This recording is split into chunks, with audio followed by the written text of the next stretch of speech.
నమస్తే, welcome to Andhraprabha. నేను తేజస్వి. తిరుపతి జిల్లా రేణిగుంటలో దారుణం చోటు చేసుకుంది. ఓ మైనర్ బాలికపై ఇద్దరు మృగాళ్లు ఉన్మాదానికి పాల్పడ్డారు. దీంతో బాధితురాలు తల్లిదండ్రులతో కలిసి పోలీసులను ఆశ్రయించింది. వివరాల ప్రకారం అన్నమయ్య జిల్లా రైల్వే కోడూరుకు చెందిన ఓ కుటుంబం పిల్లల చదువుల కోసం తిరుపతికి వచ్చింది. బాధితురాలు ఓ ప్రైవేట్ స్కూల్లో 9వ తరగతి చదువుతోంది. 7 నెలల క్రితం ట్రైన్లో ప్రయాణం చేస్తుండగా మహమ్మద్ షఫీ అనే యువకుడితో పరిచయం ఏర్పడింది.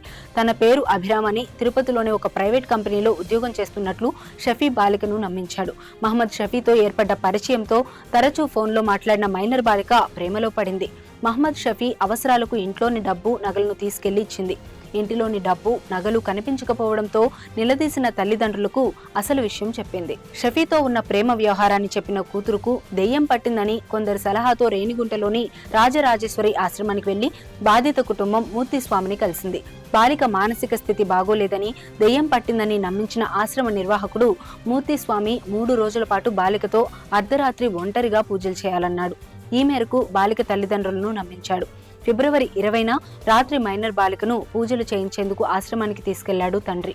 3 రోజుల పాటు రాత్రిపూట బాలికను ఆశ్రమానికి తీసుకురావాలన్న స్వామీజీ ఆదేశం మేరకు పేరెంట్స్ ఫాలో అయ్యారు. ఈ క్రమంలో మూర్తిస్వామి తండ్రిని ఒక గదిలో ఉంచి మరొక గదిలోకి మైనర్ బాలికను తీసుకెళ్లి లైంగిక దాడికి పాల్పడ్డాడు. లైంగిక దాడి విషయం బయట వ్యక్తులకు చెబితే తల్లిదండ్రులకు క్షుద్ర పూజలు చేసి కాళ్లు చేతులు పోగొడతానని మైనర్ బాలికను భయపెట్టాడు మూర్తిస్వామి. జరిగిన అఘాయిత్యానికి తల్లిదండ్రులకు చెబితే లాభం లేదనుకున్న బాలిక ప్రియుడు మహమ్మద్ షఫీకి చెప్పింది.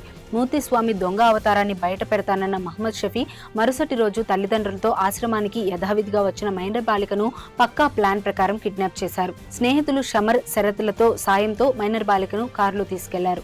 అనంతరం ఆశ్రమంలో కూతురు కనిపించకపోవడంతో బాధితురాలి తండ్రి పోలీసులను ఆశ్రయించాడు. ఈ మేరకు గాజుల మండ్యం పిఎస్లో మిస్సింగ్ కేసు నమోదైంది. మైనర్ బాలికను తీసుకెళ్లిన యువకుడు 3 రోజుల పాటు నెల్లూరులో లాడ్జిలో ఉంచాడు. అక్కడి నుండి ఆదిలాబాద్ జిల్లా మంచిర్యాలలోని రాముడిగుడికి తీసుకెళ్లి పెళ్లి చేసుకున్నాడు. మంచిర్యాల నుంచి హైదరాబాద్ చేరుకుని వారం రోజుల పాటు అక్కడే ఉన్న షఫీ బాలికపై లైంగిక దాడికి పాల్పడ్డాడు. అనంతరం షఫీ తీరుపై అనుమానం వచ్చిన మైనర్ బాలిక ఆధార్ కార్డు పరిశీలించింది.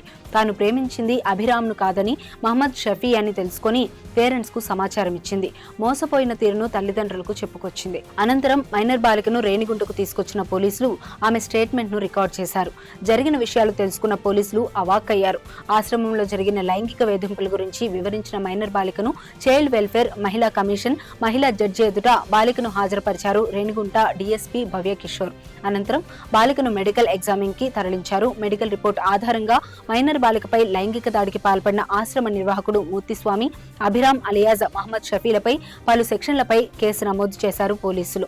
మహమ్మద్ షఫీ అలియాజ్ అభిరామ్, అతని స్నేహితులు షమర్, శరత్లను అదుపులోకి తీసుకుని రిమాండ్ కు తరలించారు. పరారీలో ఉన్న ఆశ్రమ నిర్వాహకుడు మూర్తిస్వామి కోసం గాలిస్తున్నారు. ప్రత్యేక బృందాలను ఏర్పాటు చేసి గాలిస్తున్నట్లు డీఎస్పీ భవ్య కిషోర్ మూర్తిస్వామి అలియాజ్ కోదండ రామాచార్యులు మారిషస్ లో ఉన్నట్లు భావిస్తున్నారు. ఈ మేరకు అన్ని విమానాశ్రయాలకు లుకౌట్ నోటీసులు జారీ చేసే యోచనలో పోలీసులు ఉన్నారు.